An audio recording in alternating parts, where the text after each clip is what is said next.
at football basically, and just Football. Cappy, we reiterated earlier in the show, and we talked about this a lot yesterday. Greatest 5-day stretch of football consecutively in the history of football, starting with what ended up being pretty foretelling for us yesterday when we said that this was going to be the case, and we had a great start to that 5-day stretch with an incredible game last night in the Fiesta Bowl. You've got Oregon, Indiana tonight, which I think will be a fantastic rematch of a game we saw earlier in the season in the Big Ten. And then the NFL weekend, which gets started with the Rams and Panthers.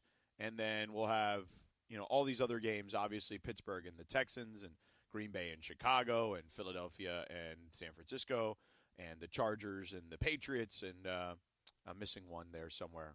I think Bills and Jags is the one. Oh, Bills and Jags. Yes, of course. Yes. Yeah. But an incredible weekend of football will be upon us. And I'll tell you this, to have both LA football teams in the NFL portion of it. Stop. Don't be a jerk. What? What? Just they are both there, okay? Don't be a jerk. I mean, the Rams are. Both teams are there. Mm. I'm telling you this time next year, I'm going to make a proclamation. Okay, proclaim. SC will be a playoff team next year. I think we will – I don't know if they'll be in the semifinal, but I think we will be talking more football at this time next year beyond just the Rams and Chargers.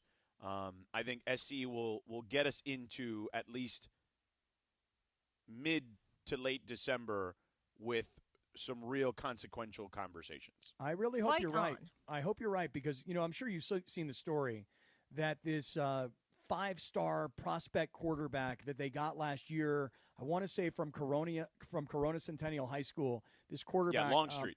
Longstreet. So he's now entering the transfer portal and he's gone. And right. Well, I get it. I mean, Maiava's coming back for another season. But I get it too because here's the thing, and I'll make this argument for both sides because I know that the dad is very involved and I know that they're regular listeners. So here, let me give you the two sides, George.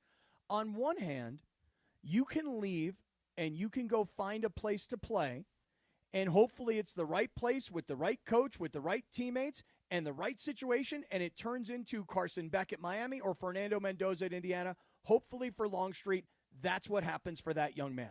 But I would say this, be just a little bit cautious because the guy who did that before you, okay, the kid from Los Alamitos High School, who was the #1 high school football player in the country, he went to SC. He couldn't play, so he decided, I got to go find a place to play. He went to Boise State. There were no promises. He did not play. He went to UTEP, fell off the face of the earth, and now the kid's back in the transfer portal. So for this young man, Longstreet, I understand why you want to hurry up and play. I get it. Because the faster you can get to the NFL, the better. And really, what these guys think about, George, is I need 3 years of college football, or I need 3 years out of high school to get to the NFL. And I hope for this young man, everything works out right. But I would say to you on the downside, look at the kid. What was the kid's name from Los Alamitos High School that transferred all over the place? What was the kid's name? Nelson. Malachi Nelson. So on this hand is the Malachi Nelson failure of transfer, okay? On the other hand, I would present to you, Dad, I'd present to you Arch Manning. Because Arch Manning knows from the time he's 17 years old, and probably even before that because he was groomed for it, Arch Manning is going to be an NFL quarterback. We talked about this yesterday. Dan Orlovsky on ESPN says if he came out this year, he'd be the #1 pick overall. Better than Mendoza, better than Dante Moore, if you believe in what Orlovsky is selling. So what Arch Manning did was he took his time. He literally waited around. He practiced. He got to know the playbook. He studied film. He knows the coaches. He knows the program. He knows the players, the conference, et cetera, et cetera. Arch Manning is taking his time. Could he leave and go to the NFL right now? Of course. Would he be the #1 overall pick? Perhaps.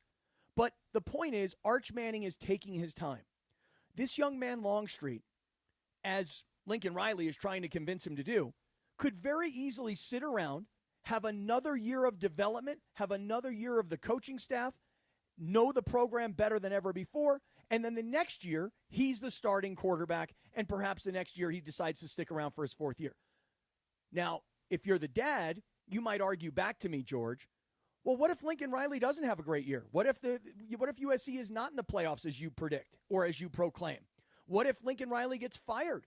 What if the next coach comes in and says, hey, you can compete, but you're not guaranteed our starting job? I understand all the variables and all the reasons why you might enter the transfer portal. The number one key being, I gotta play as fast as possible.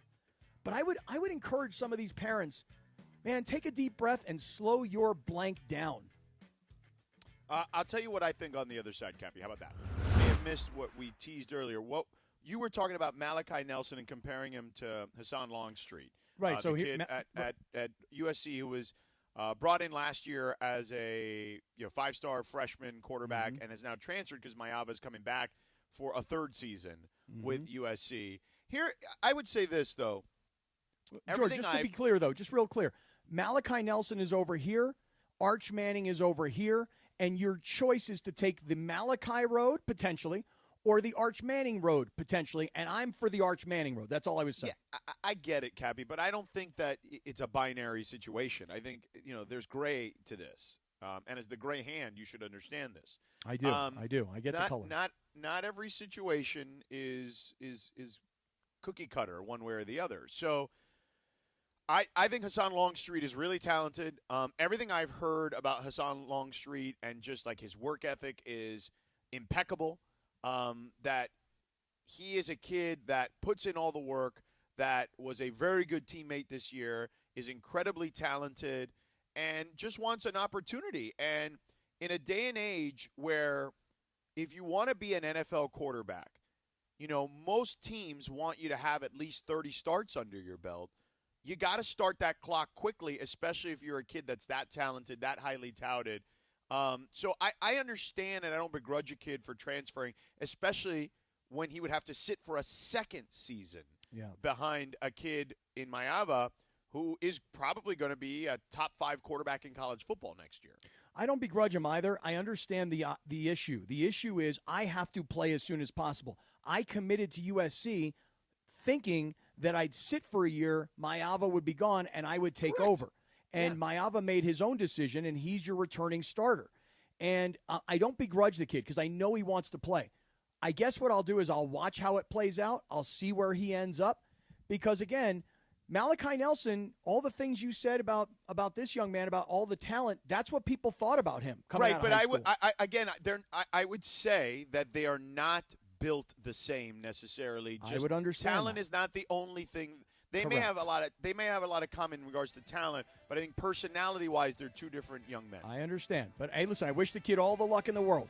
But, again, with as many kids that are already in the transfer portal and have already found homes, I hope this kid finds the right place. I really do.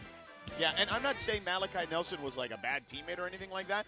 What I'm just saying is this kid was like top of his class kind of teammate, from what I understand, Longstreet. Mm-hmm. Prize Picks Power Hour is next. The Eisen Show terrestrially. We'll see you on the other side, mongrels.